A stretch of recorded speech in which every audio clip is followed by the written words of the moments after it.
Welcome back. We're here for some more networking fundamentals.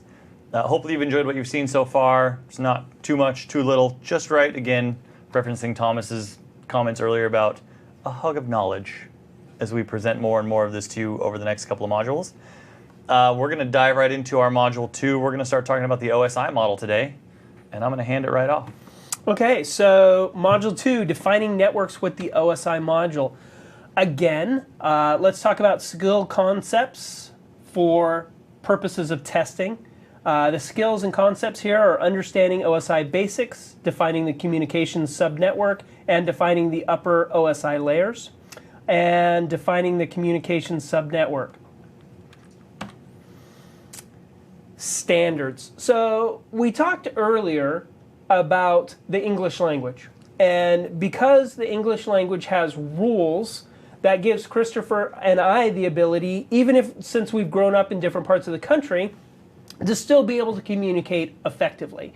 And maybe English speakers from other areas, we can still communicate effectively with those people. Standards allow devices, different manufacturers for hardware and software to be able to create hardware and software that intercommunicate. There are a set of rules that ensure this communication. Some examples of organizations that coordinate standards include the International Organization for Standards, the ISO. Now you may think, hey, International Organization for Standardization, ISO, well, that doesn't match up. Well, actually, since it's international, different countries have different names for this, so they've just standardized on the ISO format. And this is basically Federation of Standards from multiple nations, as I said. The American National Standards Institute, or ANSI, responsible for coordinating and publishing computer and information technology standards in the U.S., and then finally, the IEEE, International Electrical and Electronics Engineers, professional organization for the electrical and electronics field. People probably have heard of IEEE 802.3 or IEEE 802. Just 802, really. 802. There's a whole suite of standards within the 802 standard that we use all the time. Correct. Wireless, biggest one probably right now. Wireless, wired, Ethernet, all from these IEEE standards. Yep. So these standards are things that we use every day and don't even think about it. And that's part of that's the good part, is the idea of a network is to be able to seamlessly access resources without you having to think about it. I can pick up my device, I can access my Facebook account, internet, web browse, my files in SkyDrive, Dropbox, whatever. And again, it's seamless. I, as a user, don't need to know anything, but as people wanting to become more familiar with networking will learn that these are the standards committees that help make that happen. Yep, they're the ones that make it simple for everybody to talk to everybody. Okay. So now let's talk about the OSI, Open Systems Interconnect. This is what makes network communication possible. Essentially, yeah. Is this model. The model's divided into 7 layers, and each layer provides services above and below it. So let's take a look at these layers. We're going to talk more about them later, so we're just going to give real brief overviews of them here. Layer 7, application layer, enables users and applications to access network services. People do get confused that they think that this is, as a user, a program that I use to access network services. It's not. It's the protocol the program I'm using uses to access network services. So just to clarify, layer 6, presentation layer, translates data into a common format. So we talked about ANSI. Another one is EBCDIC, and these are basically keyboard formats. Maybe different computers are using different formats. The presentation layer can translate that for you. The session layer, layer 5, establishes a communication session between devices. We've all been on the phone with somebody who, they pick up the phone, you have your conversation, you've initiated a conversation with them, you've established connection, and then at the end of the conversation, they don't say goodbye. They don't end the session cleanly. seamlessly. Yeah, there's no clean. Yeah, they're just hanging on. There's dead air. You don't know what's going on. So they don't have a very good session layer protocol is the problem there. Layer 4, transport layer, manages message fragmentation and reassembly. Layer 3, network layer, this manages data routing and creating subnetworks. We've talked a little bit about subnetworks when we talked about LANs. Layer 2, data link layer, provides error-free transfer of data frames. And then finally, layer 1, physical layer, physical network media and signal strengths. Now, this model may seem kind of daunting, but again, this is the model that enables network communication. And people are always like, how am I going to remember this model? So, Christopher, you had one that you use. Which one did you use? So they're mnemonics. You can build mnemonics for this 7-layer system to remember what these are in order, hopefully, to remember. The one I had, there are a couple. The one that I've always known is all people seem to need data processing. Top down, all, application, people, presentation, seam, session, to, transport, need, network, data, data link, processing, physical. All people seem to need data processing. Okay, can I give you mine now? Absolutely. Okay, so my one that I've always been fond of, starting layer 7 application layer, a priest saw 10 nuns doing push-ups. Politically correct? Probably not, but you're going to remember it, aren't you? There you go. You are welcome. And just for fun, we also have one from the bottom up. If you want to start at layer 1, please do not throw sausage pizza away. Just in case you want. Maybe it's about lunchtime. You're thinking about food. Please do not throw sausage pizza away. It works. So the funny thing is, I've been in IT a long time. I know the 7 layers. I've known them the whole time. But I'm building this slide the other day, and I'm replacing a graphic and turning it into an actual table so we can do more with it. And I actually use the mnemonic to write it out. So even though I know the layers, I'm like, application, all, process.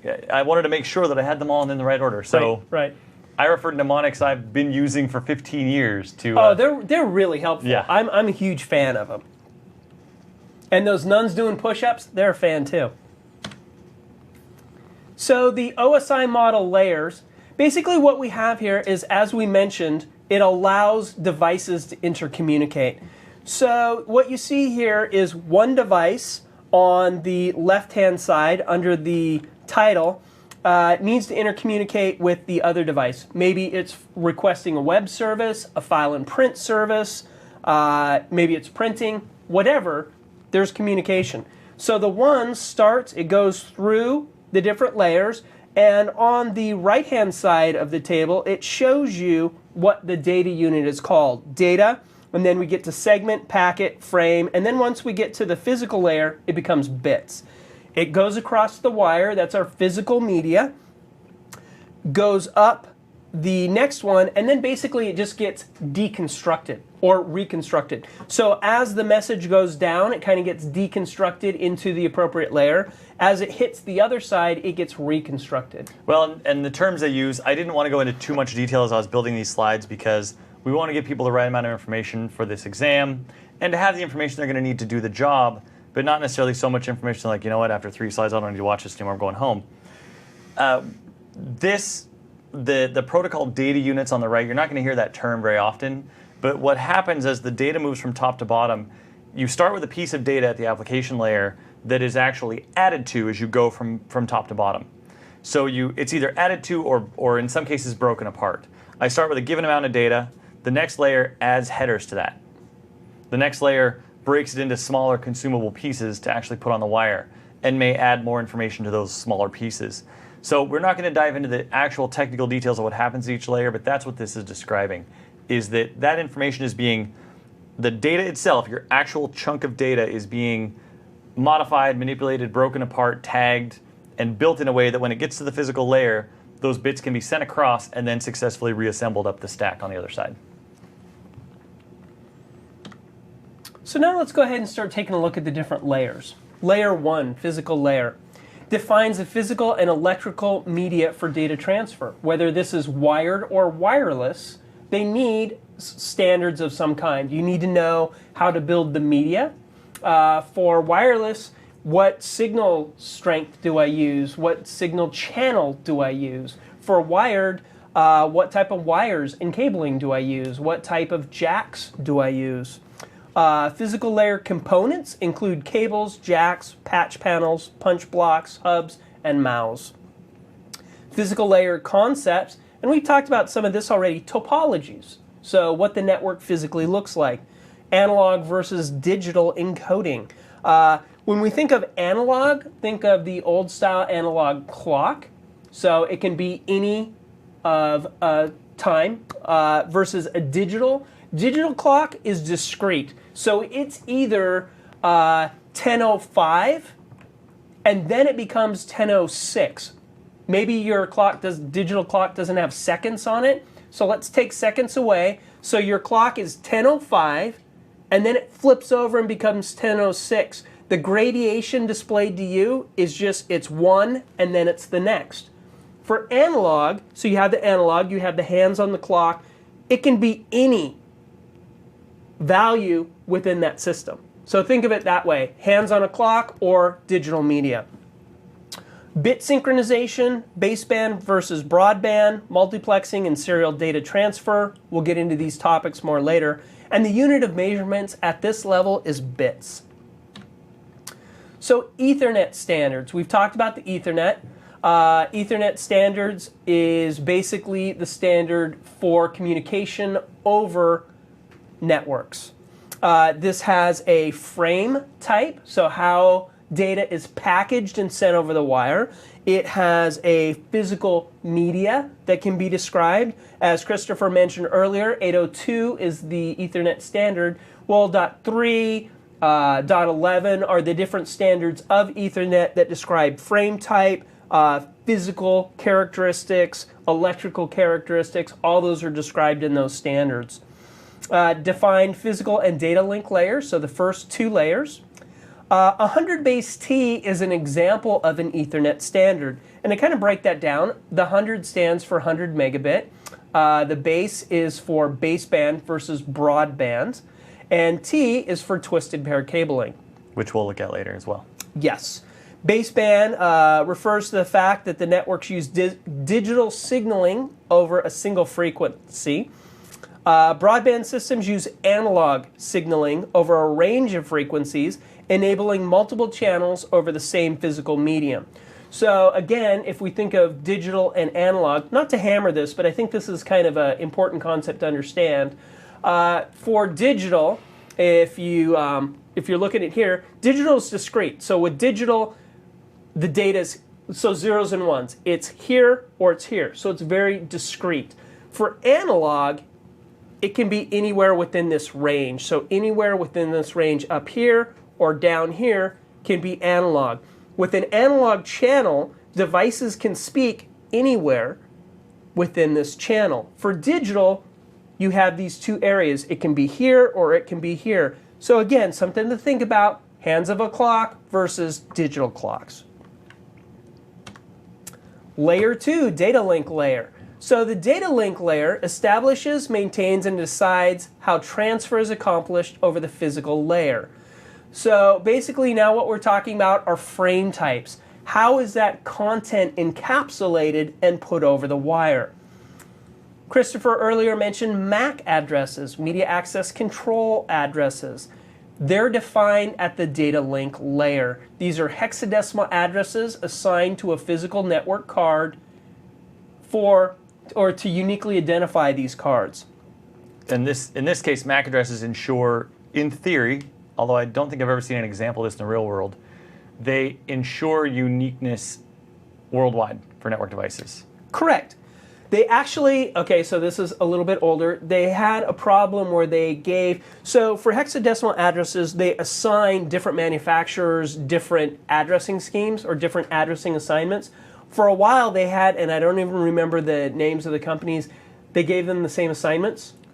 So now they were putting out network cards that had the same MACs. I was at a training center, and again, this was a while ago when people had problems with network cards and you had to be really careful with static electricity. So in a training center, you're moving hardware. You're ripping open the case, you're removing network cards. So moving network cards, you use static would blow the address.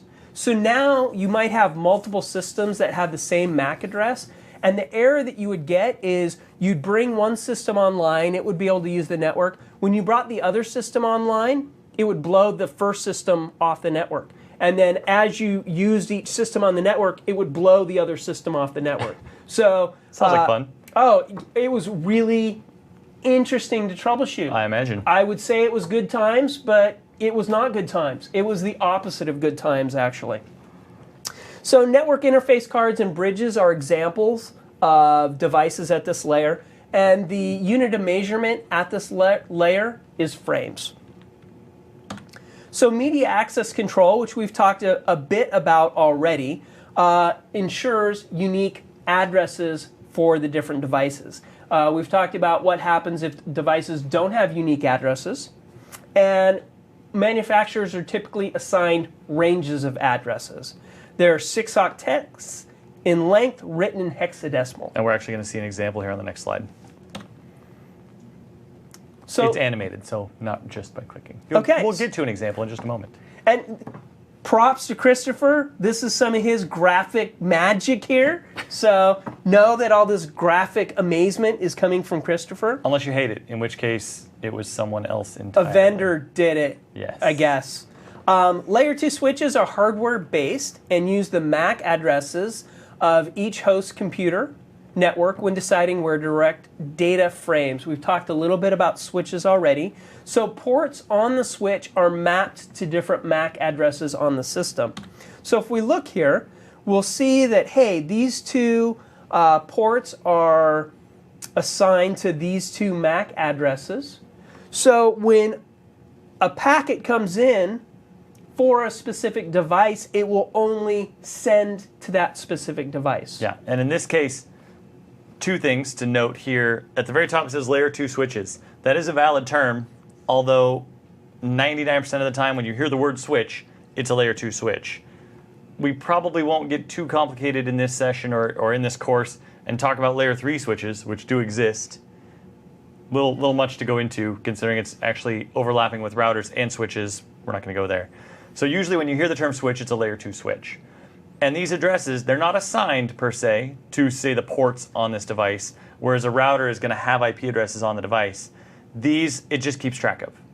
The switch knows what's plugged into it. It creates a little table, so it knows port 1 is that first MAC address. Port 6 is that second MAC address. It just knows that itself. And so people aren't confused. People now will see devices that are switches and routers. So a lot of things that you'll see in the marketplace now, consumer-based devices, have multiple functionalities to them. That's true, and a lot of it, it's a couple of different things. One, it's the combining of functionality. A traditional router would have a network card for a network and a network card for another network, and that's what would plug into it, and it would do the routing between the two. What you see now at home, especially if you're seeing a router, you go to the store and you buy a router for your internet, that is a router in that it does route traffic from your network to, in this case, the internet. It's also a switch because they've provided you 4 ports to plug computers in your home or in your small office into. So it does both. It's not one device, essentially. It is 2 devices in that box. It's a switch and a router at the same time. So VLANs, we've discussed VLANs a little bit already. Layer 2 switching can also allow for virtual networking or virtual LANs to be implemented. Again, this enables you to segment different areas of the switch, so entire bandwidth isn't thrown over either the switch, or you can allow communication of different segmented areas using the same switch. Mm-hmm. Another fun little animation for this one. Okay, so basically, like we just said, you can associate, hey, these 4 ports are one network, these 3 ports are another. Maybe you have accounting on one network, you have management on another. You do not want those to intercommunicate. You can use a virtual LAN to do so.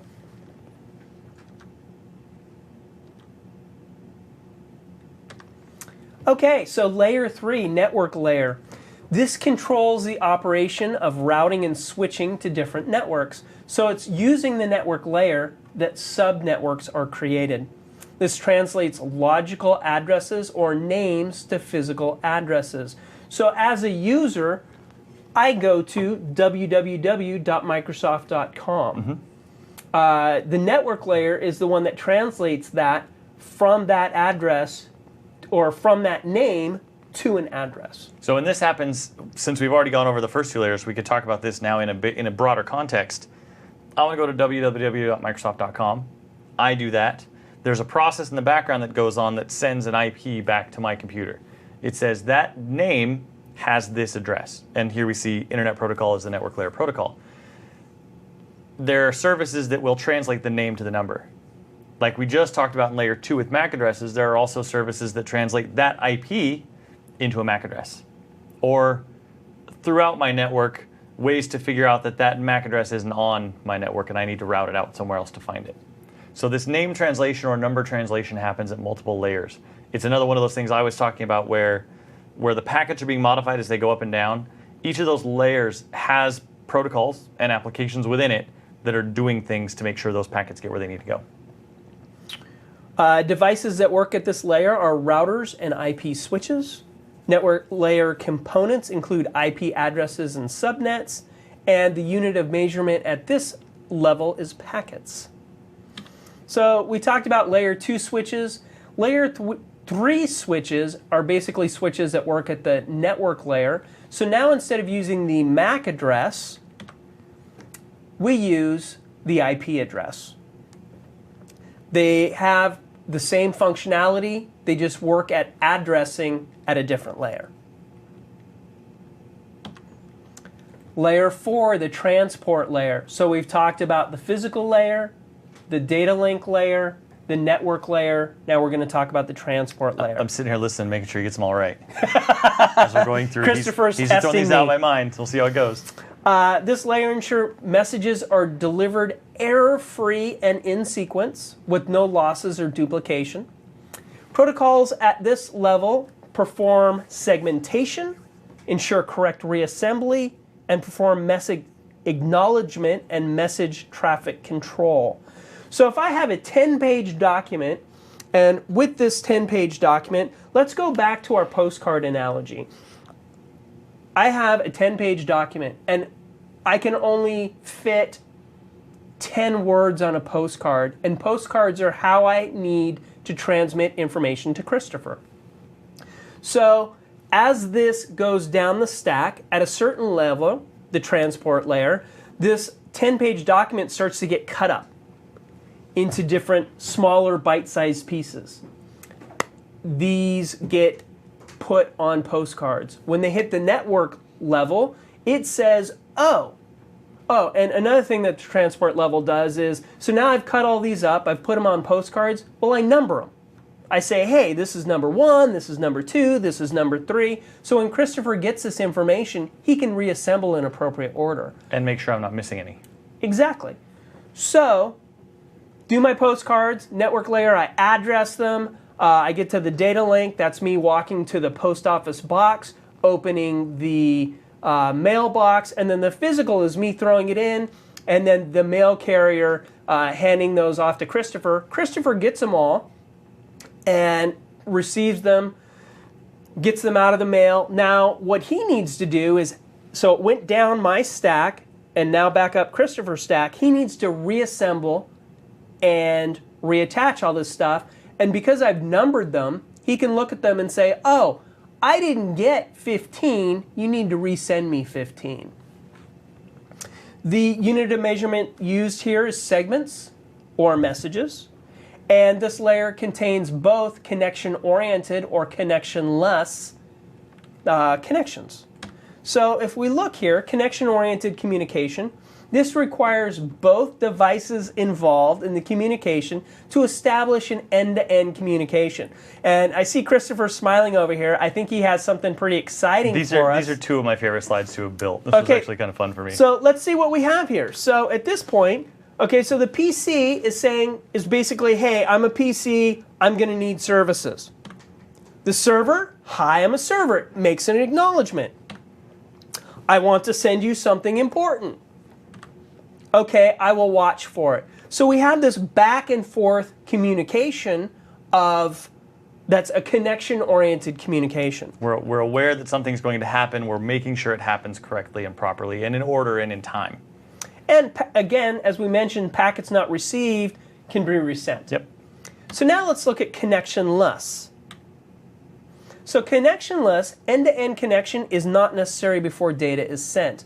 So connection-oriented, maybe I'm looking at a file transfer. Maybe I'm looking at a web page. Connectionless would be streaming a video.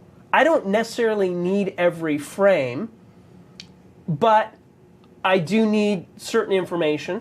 So that information is kind of sent. We go back to our radio analogy where somebody's just talking. They don't know if the message is getting received or not.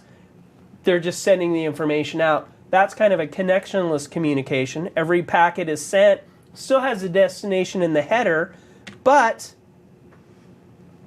we don't necessarily know if it's going to be received. So here the server, I have communication for you, listen to me.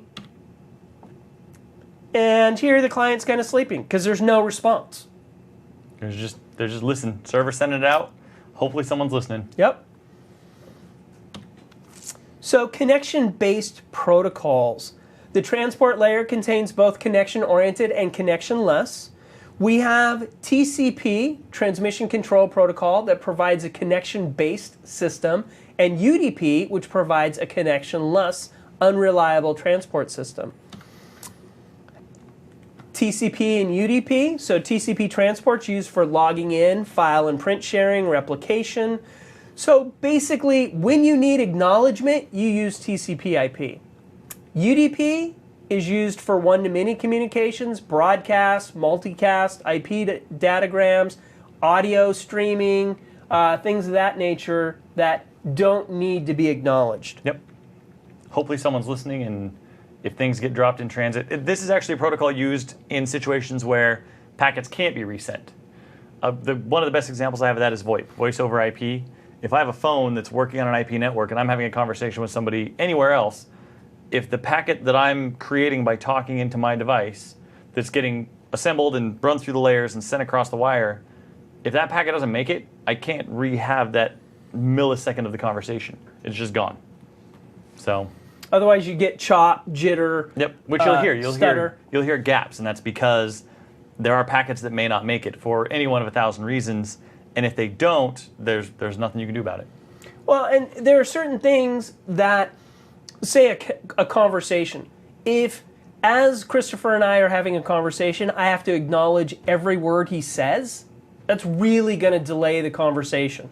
Versus we go to a more connectionless system where he can speak long sentences and then I can respond in long sentences. That's more of a connectionless system where he's hoping I'm getting most of his words and I hang on 85% of them.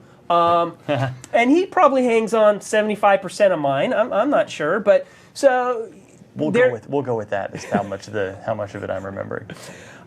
So keep in mind there's certain overhead to a connection-oriented system. Yeah. So ports. Ports are a layer 4 protocol that a computer uses for data transmission.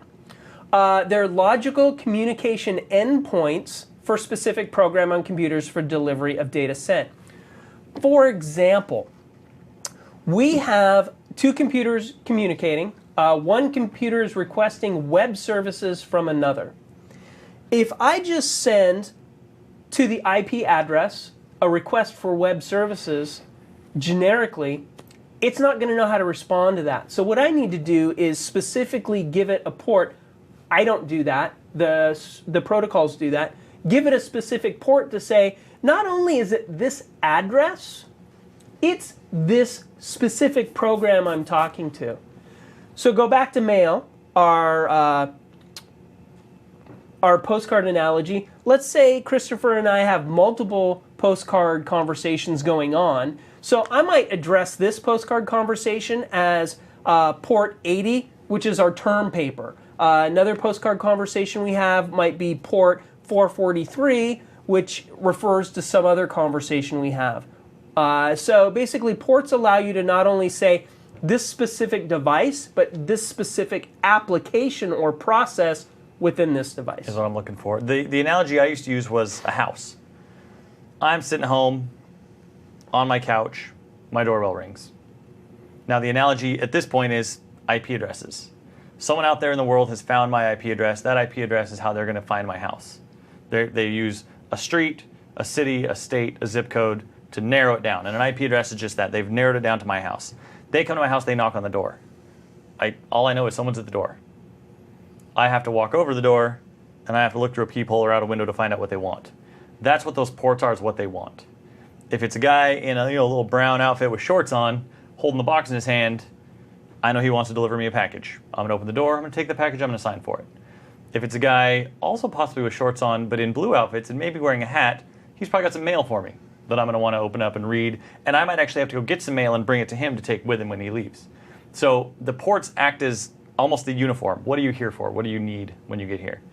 And as another part of this analogy for fun, we talked about firewalls earlier, which are sort of secure routers. That's what the peephole on your door is, so you can look through and see.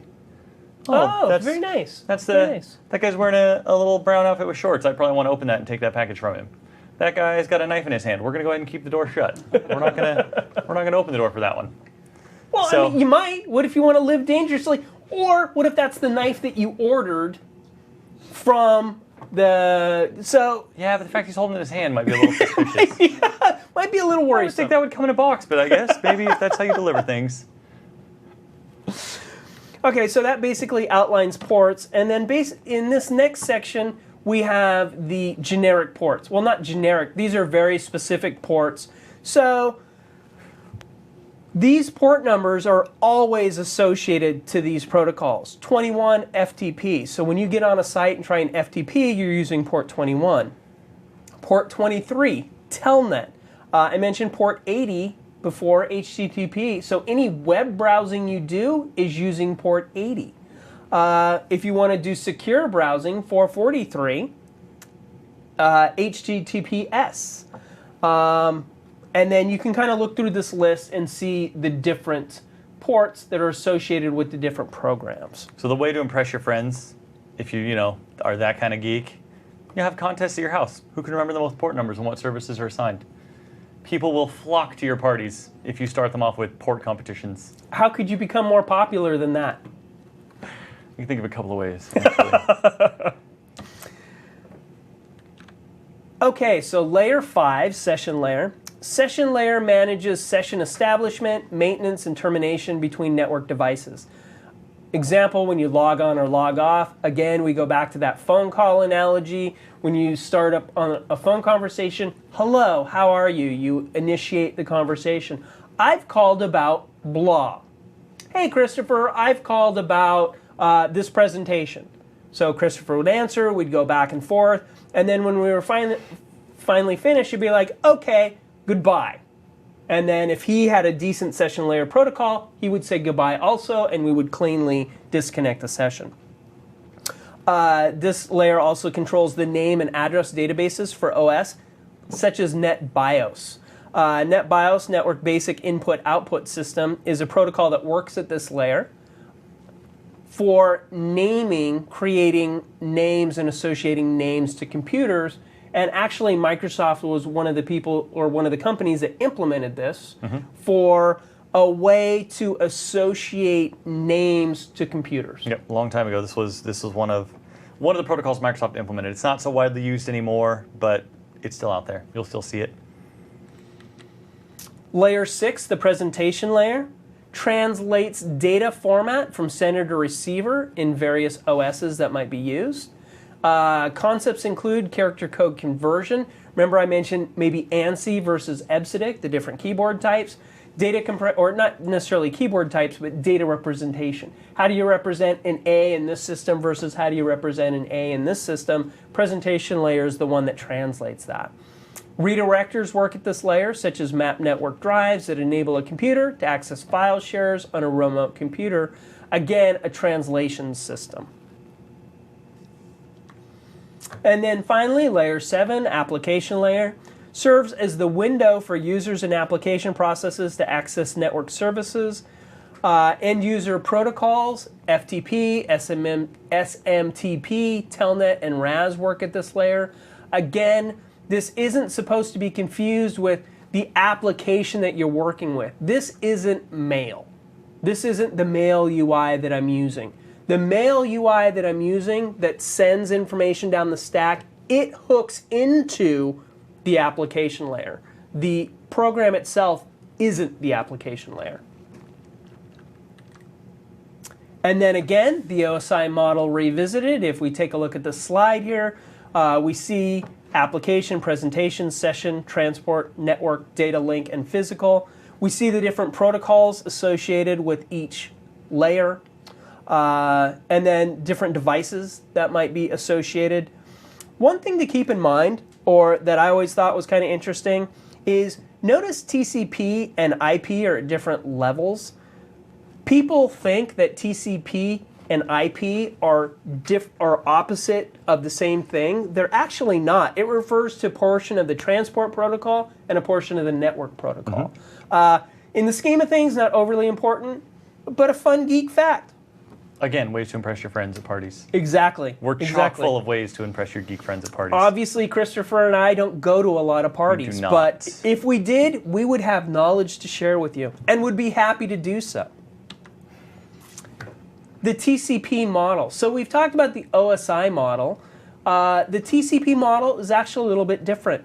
It's similar to the OSI model, and it allows interconnectivity between devices and allows intercommunication. The TCP model is only comprised of 4 layers. The application layer, which defines the TCP IP application protocols. The transport layer that provides communication session management. Internet layer, packages and routes data. And then the network interface details how data is physically sent through the network. Something interesting about the TCP model is that the TCP model doesn't really designate on the OSI level a physical or data link layer protocol. They only give information for the upper layers and then figure, hey, data link and physical, we're not going to worry about it. We're not going to worry about those layers. Other companies or other areas can worry about that. We're just going to worry about the upper level transport. Let's take a look at the OSI model compared to the TCP model. Again, you see here the OSI model, 7 layers, the TCP 4 model, 4 layers. The application and TCP model is equivalent to the application, presentation, and session layer in the OSI model. Transport layers are equivalent. Network layer routing in OSI model is similar to the internet layer routing in the TCP model. And then again, the network access layer in the TCP model isn't really concerned. They're like, oh, okay, well, you can use Ethernet, you can use FDDI, you can use whatever you want. We don't care. We're more concerned with the upper levels. And most of you probably already know this, but if you don't, TCP/IP is the protocol used for internet standards and is the protocol used for internet communication. Wow, we're at the summary already. Who would have thought that we'd got through all this information already? Time flies when you're having fun. It flies sometimes when you're not having fun, but hopefully everybody's having a good time. I wish you did that more often. Yeah, they better be. So basically the summary here, understand the OSI model by defining each of the layers from a theory perspective. 7 layers: application, presentation, session, transport, network, data link, and physical. I see Christopher over here like ticking them off as I go down. Priest saw 10 nuns doing push-ups, was kind of going through in my head. You need to be able to separate the functions of the lower levels of the OSI model from the upper levels where message creation begins. Basically what they're talking about here is understand the physical areas of the OSI model compared, the physical and routing levels compared to basically packet assembly, fragmentation, reassembly, session, connection-oriented, connectionless. Those are kind of different areas. Understand the differences between layer 2 and layer 3 switches. Layer 2, MAC address, layer 3, networking or IP addresses. And differentiate between the OSI model, 7 layers, and the TCP model, 4 layers. I feel like we need a burrito mnemonic somewhere. A burrito? Every time I hear 7 layers. Every time I hear 7 layers. You're thinking burrito? I'm thinking burrito, yeah. And we just had lunch too. I know, that might be why. That could be why. You're thinking food. I guess so. Finally, additional resources and next steps. Christopher, what do we have? So we saw this one in some of our other modules. It's the same information. The MTA Networking Fundamentals Microsoft Official Academic Course book. Our instructor-led courses, there are 4 of them, 2 specifically that pertain to networking fundamentals. One of those is a 5-day 2-pack to save you some money and some time, networking and security combined. And then exams and certifications. The reason we're here is to hopefully get you started on preparing and able to pass the 98-366 Networking Fundamentals Microsoft Technology Associate Exam. Those exams never get any shorter, that's for sure. Those titles they just get longer. Believe it or not, sadly, we're at the end of this module. So we've talked about the OSI model, we've talked about standards committees, we've talked about TCP, we've talked about burritos. Have I missed anything that we discussed? I don't think so. Once we got burritos, we were good. I Module think, closed. Yeah, I think we're pretty much done with what we need to say here. Thanks for listening, and watch the other videos. Why not? Yeah.